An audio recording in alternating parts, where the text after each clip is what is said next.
വേഗം വാ, ബെല്ലടിക്കാറായി. ഇനി ഈ നമ്പറിലേക്ക് വിളിക്കരുന്ന് എത്ര പ്രാവശ്യം പറഞ്ഞു ഞാൻ. എനിക്ക് നിന്നെ ഇഷ്ടമല്ല. പിന്നെ എന്തിനാ നീ എന്റെ പിന്നാലെ നടക്കണ്? നീ എന്തു പറഞ്ഞാലും എനിക്ക് നിന്നെ മറക്കാൻ കഴിയില്ല. അത്രക്ക് സ്നേഹിച്ചു പോയി. നിനക്ക് മറക്കാൻ കഴിയില്ലെങ്കിൽ വേണ്ട, പക്ഷെ ഞാൻ നിന്നെ മറന്നു നീ കഴിഞ്ഞു. ആ ഫോണിങ് തന്നെ. ഹലോ, ഇത് സിത്താരയുടെ ഫ്രണ്ടാ സംസാരിക്കുന്നേ. ആ ഫ്രണ്ടിന്റെ പേരെന്താ? പേരക്ക. പിന്നെ ഇനി ഈ ഫോണിലേക്ക് വിളിക്കരുത്. അവള് പഠിക്കാൻ പോകുന്ന കുട്ടിയാ. ഇനി ശല്യം ചെയ്യരുത്. അത് പറയാൻ നീ ആരാടി? സിത്താരെ ഞാനും തമ്മിൽ സ്നേഹത്തിലാ. ഞങ്ങളെ കല്യാണം കഴിക്കാൻ തീരുമാനിച്ചതാ. ഓഹോ, കല്യാണത്തിന് എന്നെയും കൂടെ വിളിക്കണേ. അപ്പൊ പറഞ്ഞത് കേട്ടല്ലോ, ഇനി ഇങ്ങോട്ട് വിളി ഉണ്ടാവരുത്. ഞാൻ ഇനിയും വിളിക്കും, സിത്താര ഫോൺ എടുക്കുകയും ചെയ്യും. അല്ലെങ്കിലേ ഞങ്ങൾ പല ദിവസങ്ങളിലായി രാത്രികളിൽ മണിക്കൂറുകളോളം സംസാരിച്ചതേ ഞാൻ റെക്കോർഡ് ചെയ്തിട്ടുണ്ടടി.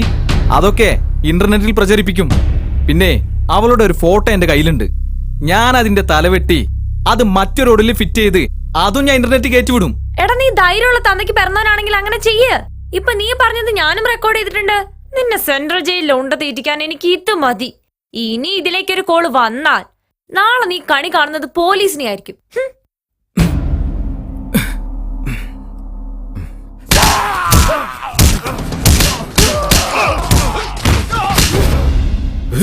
എടി, ശരിക്കും നീ സംസാരം റെക്കോർഡ് ചെയ്തിട്ടുണ്ടോ? എവിടെ? ഒരു നമ്പർ തട്ടിവിട്ടതല്ലേ. ഇതിൽ അവൻ എന്തായാലും വീണിരിക്കും.